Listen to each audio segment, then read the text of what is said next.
بسم اللہ الرحمن الرحیم اللہم صلی علی سیدنا مولانا محمد وبارک وسلم۔ السلام علیکم ورحمۃ اللہ وبرکاتہ۔ معزز ناظرین کرام، آپ کو رمضان کی ساعتوں میں ایک بار پھر خوش آمدید کہتے ہیں۔ 13ویں سحری کا سلسلہ ہے۔ ناظرین، اگر ہم غور کریں، صبح سے لے کے شام تک ہم گھر میں ہوں، کاروبار میں ہوں، مسجد میں ہوں یا مدرسے میں ہوں، ہم لوگوں سے متعلق بہت ساری باتیں کر رہے ہوتے ہیں، لیکن ہمیں یہ نہیں پتہ ہوتا کہ آیا ہمیں یہ بات کرنے کی شریعت نے اجازت بھی دی ہے یا نہیں۔ کیونکہ اگر ہم اپنے بھائی سے متعلق اگر کوئی ایسی بات کر رہے ہیں کہ اگر اسے پتہ چل جائے اور اسے برا محسوس ہو، تو شریعت کی نگاہ میں یہ غیبت کہلاتی ہے، اور غیبت بہت بری چیز ہے۔ آج ہم غیبت سے متعلق اپنے پروگرام میں کچھ گفتگو کریں گے۔ اس کے لیے معروف روحانی و سماجی شخصیت حضرت مولانا بشیر فاروق قادری صاحب تشریف فرما ہے۔ حضرت صاحب السلام علیکم ورحمۃ اللہ وبرکاتہ۔ وعلیکم السلام ورحمۃ اللہ وبرکاتہ۔ حضرت صاحب، غیبت کسے کہتے ہیں اور اس کی کیا مثالیں اور وعیدات ہیں؟ دیکھیں، کچھ موضوع پر تو ہماری بات ہوئی تھی، لیکن آج موضوع غیبت کا ہے۔ اور میں نے پہلے بھی کہا تھا کہ سچ بات غیبت کہلاتی ہے، کہ اگر کوئی شخص موٹا ہے اور اس کی غیر موجودگی اس کو کہا جائے وہ موٹا، جبکہ وہ موٹا ہے، لیکن اس کی غیر موجودگی جب اس کو موٹا کہا جائے گا تو وہ اس بات کو پسند نہیں کرتا۔ اسی طرح کوئی لمبا ہے، کوئی ٹھنگنا ہے۔ میں نے صدیقہ کائنات کی ایک بات آپ کو بیان کی تھی کہ ایک خاتون سرکار کریم صلی اللہ تعالیٰ علیہ وسلم کی بارگاہ میں حاضر ہوئی، جو قد کے اعتبار چھوٹی تھی، جس کو ہم اپنی اصطلاح میں کہتے ٹھنگنی تھی۔ تو یہ بات بالکل سچی بات تھی۔ جب وہ چلی گئیں تو میرے آقا صلی اللہ تعالیٰ وسلم سے صدیقہ کائنات نے کہا کہ یہ عورت کتنی ٹھنگنی تھی۔ اچھا دیکھیں، یہ جو باتیں ہوتی ہیں نا، یہ معاذ اللہ ان پر الزام نہیں ہے، یہ دراصل امت کے لیے ایک سبق ملنا تھا قیامت تک کے لیے۔ سارے صحابہ کا مرتبہ بہت بلند ہے۔ کسی بھی صحابہ پر تنقید کرنا اپنے ایمان پر بہت بڑا حملہ کرنا ہے۔ یہ تھے انسان، لیکن ان پر اللہ تعالیٰ کے محبوب کا اتنا سایہ رحمت تھا کہ یہ سب جنتی۔ کبھی بھی ان کے بارے میں کوئی بات ایسی ملے کہ جس سے لگے کہ یار یہ تو غلطی کی انہوں نے، تو اس پر معمول کریں کہ یہ غلطی نہیں ہے، یہ قیامت تک کے لیے لوگوں کو سمجھانے کا ذریعہ بنے۔ اب صدیقہ کائنات نے کہا یا رسول اللہ، یہ عورت کتنی ٹھنگنی تھی جو گزر چلی گئی۔ تو آقا نے فرمایا، اے عائشہ، تو نے اس کی غیبت کی۔ اگر آقا یہ بات نہ بتاتے تو آج ہمیں یہ پتہ کیسے چلتا؟ تو پتہ چلا کہ جو بات سچی ہے وہ بھی اس کی غیر موجودگی میں کرنا، یہ غیبت کہلاتا ہے۔ اللہ کا وعدہ ہے، میرے بندے جب تمہیں طرف ایک قدم بڑھائے گا تو میری رحمت 2 قدم تیرے قریب چلی جائے گی۔ تو کوئی شخص کہے کہ میں اب غیبت نہیں کروں گا، تو قسم خدا کہ اللہ اس کی مدد کرے انشاءاللہ۔ ہم یہ ذہن بنا لیں کہ ہم کسی کا تذکرہ کریں تو خیر سے کریں، بس انسان چاہتا بھی یہی ہے نا کہ اس کے بارے میں کوئی غلط بات نہ کرے۔ اور حضور صلی اللہ تعالیٰ علیہ وسلم کا بھی فرمان ہے کہ جو تم اپنے لیے پسند کرتے ہو وہی اپنے مسلمان کے لیے پسند کرو، یہ کامل ایمان کی نشانی ہے۔ یہ ایمان کی نشانی ہے۔ جب ہم نہیں چاہتے کہ ہمارے لیے کوئی ایسی بات کہی جائے کہ ہمیں بری لگے، تو پھر ہم کسی کے لیے ایسی بات کیوں کریں؟ دیکھیں نا، ہم میں کیا کم عیب ہے؟ کسی نے کیا خوب کہا کہ جس نے اپنے نفس پر غور کرنا شروع کیا تو اسے کسی کی عیب نظر ہی نہیں آئیں گے، کہ اس کے اپنے اتنے عیب ہیں کہ وہ دوسروں کے عیب کیا دیکھے گا۔ تو یہ طے ہے کہ اگر ہم مطلب یعنی کہ یہ چاہتے ہیں کہ میری موجودگی میرے بارے میں کوئی برا نہ کہے میرے بارے میں، تو ہم یہ سوچ لیں کہ دوسرے کے بارے میں ہمارا یہ گمان مت کر لیں۔ اچھا، کچھ لوگ تو ایسے ہوتے ہیں کہ جو کہتے ہیں کہ ہم پیٹھ پیچھے بات نہیں کریں گے، ہم تو منہ پہ بات کرتے ہیں۔ حالانکہ ان کو یہ پتہ ہونا چاہیے کہ جب غیبت صرف اس وجہ سے بری ہے کہ کسی کو پتہ چل جائے کہ میرے بارے میں یہ بات ہوئی ہے غیر موجودگی میں، تو اسے برا لگے، تو سامنے تو زیادہ برا لگے گا، بلکہ دل آزاری ہوگی۔ دل آزاری کا گناہ بہت بڑا ہے۔ لوگ اس پہ فخر محسوس کرتے ہیں کہ نہیں، ہم پیٹھ پیچھے بات نہیں کرتے، ہم تو منہ پہ بات کرتے ہیں۔ ارے بھائی، ہم نے تو روایتیں پڑھی ہیں کہ سود کے بعد سب سے بڑا گناہ جو ہے کسی مسلمان کی ناحق بے عزتی کر دینا۔ بے عزتی ہو جاتی ہے نا، سود کے بعد کسی مسلمان کی ناحق بے عزتی کر دینا اور کسی مسلمان کا دل توڑ دینا ہمارے نزدیک کچھ ہے ہی نہیں نا. دیکھیں نا، ایک مرتبہ میرے آقا صلی اللہ علیہ وسلم کی رحمت جوش میں تھی. ویسے تو آقا تو رحمت للعالمین. صدیقہ کائنات سے فرمانے لگے، عائشہ آج مجھ سے کچھ پوچھنا چاہو تو پوچھ لو. عائشہ صدیقہ بڑی سمجھدار ہے. کہا یا رسول اللہ پوچھوں گی، لیکن پہلے مجھے میرے والد سے ملاقات کرنے کی مہلت دیں. میں جاتی ہوں ان سے پوچھتی ہوں میں کیا پوچھوں آپ سے. آپ نے فرمایا پوچھو، مطلب پوچھا ہے تو آپ میں کوئی بات ہی پوچھ سکتی ہوں.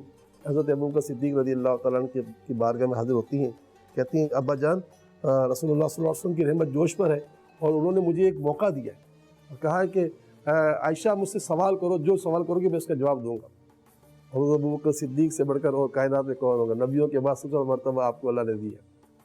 ابوبکر صدیق رضی اللہ تعالیٰ عنہ نے عائشہ صدیقہ رضی اللہ تعالیٰ عنہ سے کہا کہ بیٹا سرکار سے یہ پوچھ لینا کہ معراج کی رات کو جب آپ لوٹ کر آئے اللہ کی ملاقات کے بعد سب کچھ دیکھ کر، تو آپ نے بہت سارے راز بتا دی کہ قیامت کے دن یہ ہوگا وہ ہوگا، غیبت کرنے والوں کا انجام، جھوٹ بولنے والوں کا انجام، جنت کی نعمتیں کیسی کیسی ہوں گی، سب بتا دیا.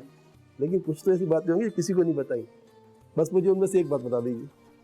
یعنی آپ نے آ کر پورا واضح کر دیا کہ میں نے معراج میں یہ کچھ ہوا، لیکن آپ نے کوئی تو ایسی بات ہو جو نہیں بتائی ہوگی، وہ بات بتا دیجیے. تو لوٹی دوڑتی ہوئی لوٹی اور کہا یا رسول اللہ مجھے وہ بات بتا دیجیے کہ جو آپ نے آج تک کبھی زبان سے نہیں نکالی، جو معراج میں آپ دیکھ کر آئے، جو معراج میں آپ سن کر آئے. اب سوال حضور نے پہلے آفر کر دی تھی. تو صدیقہ کائنات سے میرے آقا فرماتے ہیں بڑی زبردست بات ہے، دیکھو یار غور کر لو کتنا بڑا پیغام دیا ہے. میرے آقا فرماتے ہیں کہ جب میری رب سے میری ملاقات ہوئی تو میرے رب نے، حالانکہ رب پر کوئی واجب نہیں ہے، لیکن میرے رب نے مجھ سے کہا کہ اے محمد صلی اللہ علیہ وسلم، اے میرے پیارے رسول، میں نے اپنے اوپر اس بات کو واجب کر لیا کہ جس نے میرے کسی بندے کا، میرے مسلمان بندے کا ٹوٹا ہوا دل جوڑ دیا، یعنی غمگین کا غم دور کر دیا، تو میں اسے اس پر جنت کو واجب کرتا ہوں، یعنی میں اس کو جنت دوں گا ہی دوں گا. سبحان اللہ. اب یہ بات جیسے حضرت صدیقہ کائنات نے سنی، عائشہ صدیقہ نے بڑی خوش ہوئی. اور اچھا ابوبکر صدیق نے پہلے کہا تھا، حضرت ابوبکر صدیق نے، کہ جب تمہیں کوئی جواب ملے گا تو جواب پہلے مجھے بتاؤ گی. دوڑتی اپنے والد صاحب سے گئی. جانے کے بعد کہا ابا جان آقا فرما رہے ہیں کہ جو کسی مسلمان کے ٹوٹے ہوئے دل کو جوڑ دے گا اللہ تعالیٰ نے اپنے اوپر واجب کر دیا ہے کہ اسے جنت داخل فرمائے گا. حضرت ابوبکر صدیق جھاڑے مار کے رونے لگے. صدیقہ کائنات حیران ہو گئی کہ یہ کیا بات، اتنی خوشی کی بات اور آپ رو رہے، اتنی خوشی کی بات، اس پہ رونا کس بات کا. لیکن حضرت ابوبکر صدیق تو وہ تھے، اللہ کا ان پر اتنا بڑا کرم تھا، ذہین ترین انسان. پھر اس کے بعد بیٹی نے کہا ابا جان یہ کون سا رونے کا مقام ہے، یہ تو نوید ہے، یہ وعید تھوڑی ہے. کہا یہ وعید بھی ہے، نوید، یہ تو وعید بھی ہے. کہا کیا؟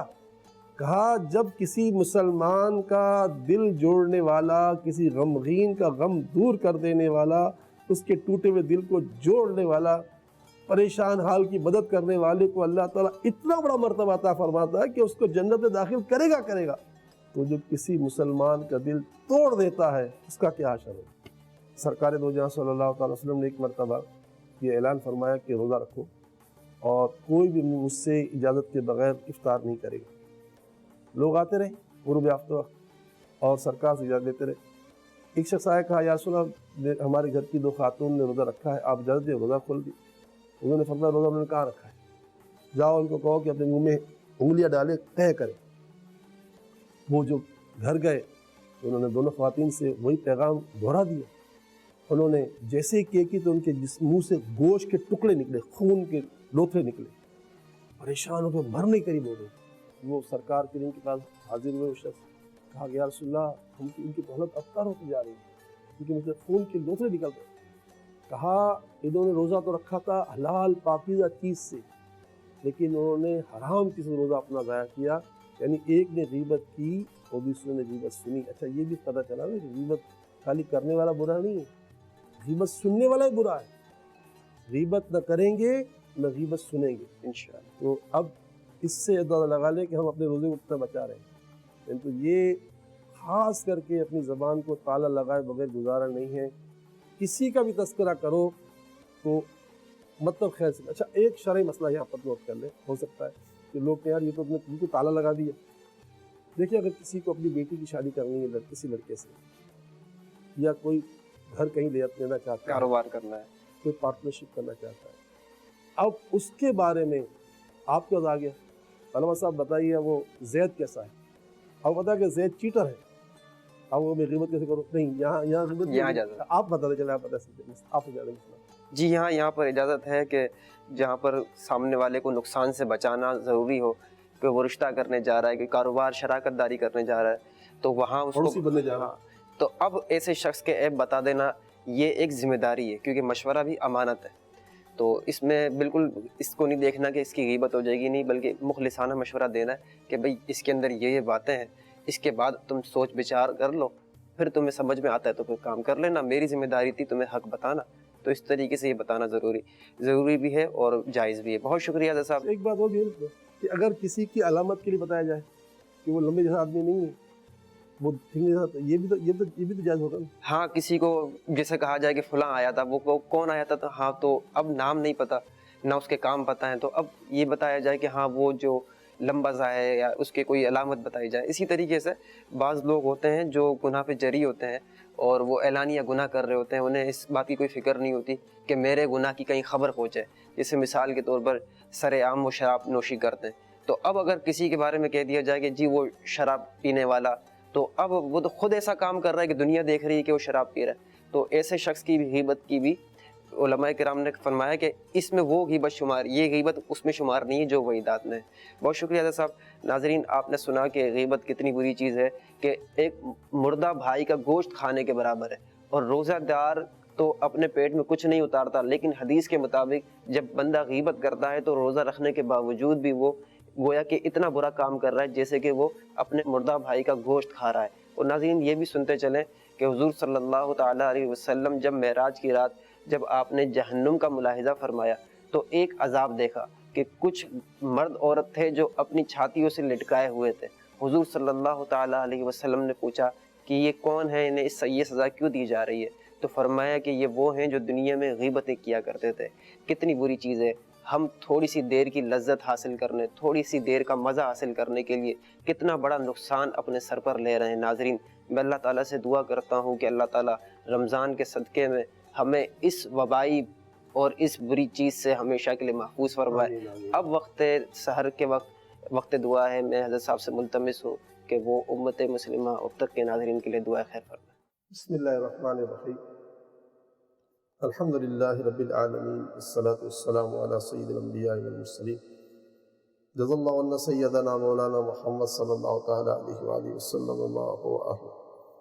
یا ارحم الراحمین، یا ارحم الراحمین، یا ارحم الراحمین، یا اکرم الاکرمین، یا الہ العالمین، یا رب العالمین، یا رب العرش العظیم۔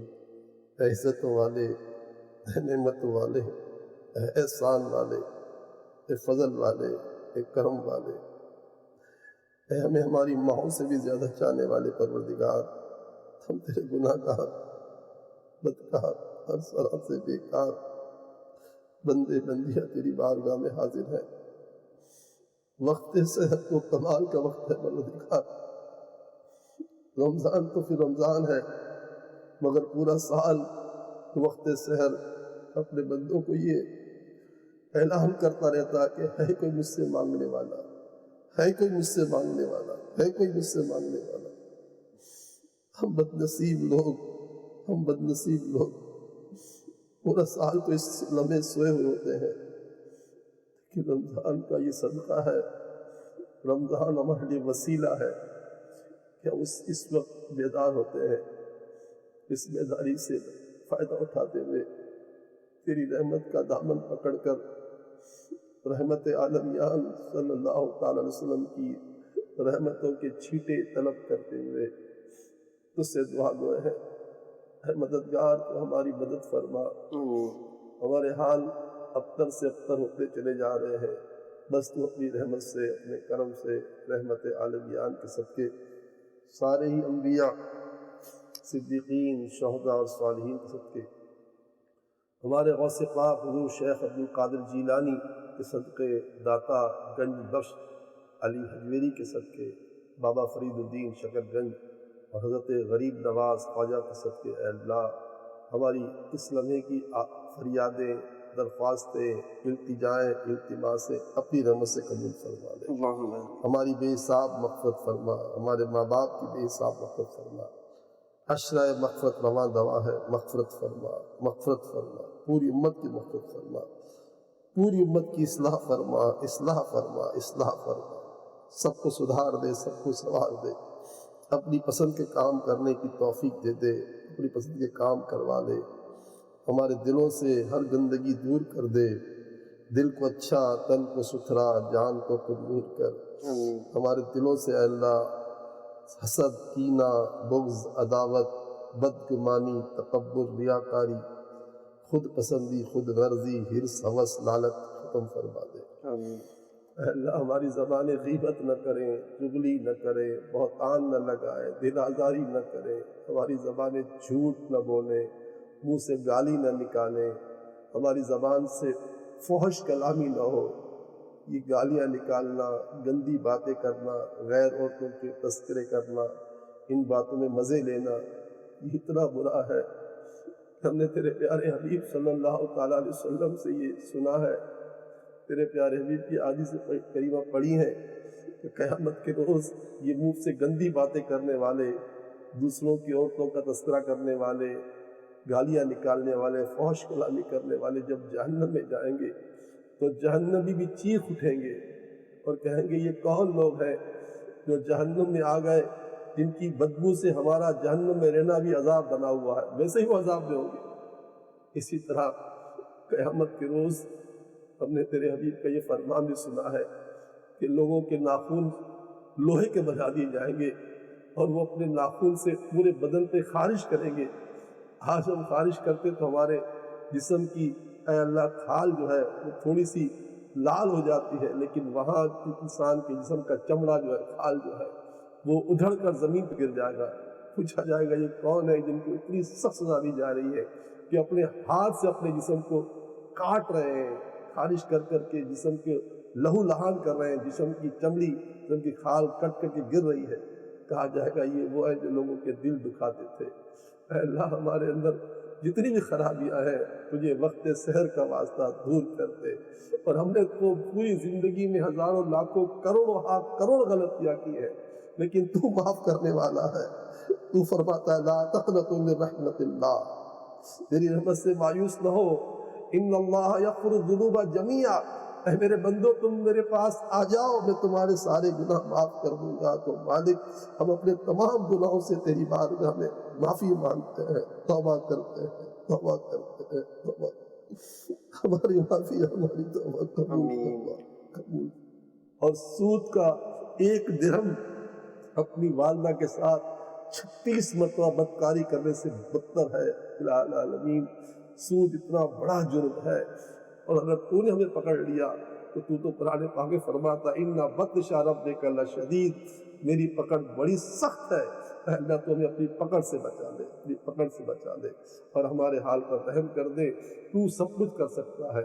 ان اللہ علی کل شیء قدیر، تیری ذات ہے پروردگار، اگر تو اپنے کرم سے ہمارے وطن پر کرم کر دے، یا اللہ جو بے اولاد ہیں انہیں اولاد دے، جو بے رشتہ ان کو نیک رشتے عطا فرما۔ اے پروردگار اس وقت عزیز پاکستان کا بھلا فرما، بھلا فرما، بھلا فرما، بھلا فرما، آمین آمین آمین۔ پورے عالم اسلام کے مسلمانوں کا بھلا فرما۔ آمین جب دم واپسی ہو یا اللہ سامنے ہو جلوہ مصطفیٰ صلی اللہ تعالیٰ علیہ وآلہ وسلم، لب پہ ہو لا الہ الا اللہ